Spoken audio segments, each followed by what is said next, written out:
Well, on day one, Trump pulled us out of the climate accords. The Paris Climate Accords were basically like the floor for environmental regulation. They kind of set the baseline of the goals of, trying to limit global warming, 2 degrees Celsius rise over the next few years. They're trying to limit that.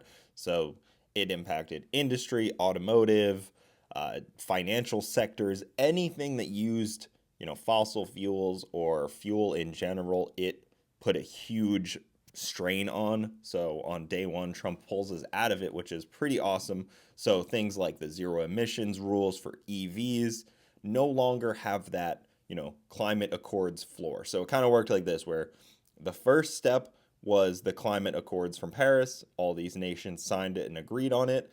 Then up the ladder a little bit was the US EPA. Then, stuff like CARB, California stuff is, third on that list. So taking out that floor means that the EPA can go lower than that floor.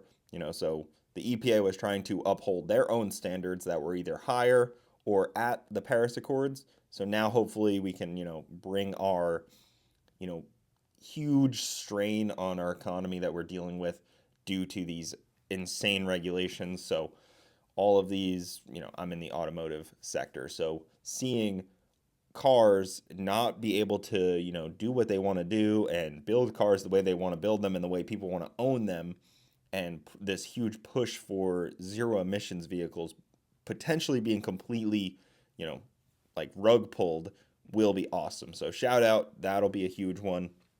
I'm excited about the first initial step of pulling out of the Paris Accords. There's no reason other countries should dictate what we do in the US. I know that sounds a little too, that may sound a little superiorist to some people, but it's how it is. Every country does what they think is right for them. So follow for more.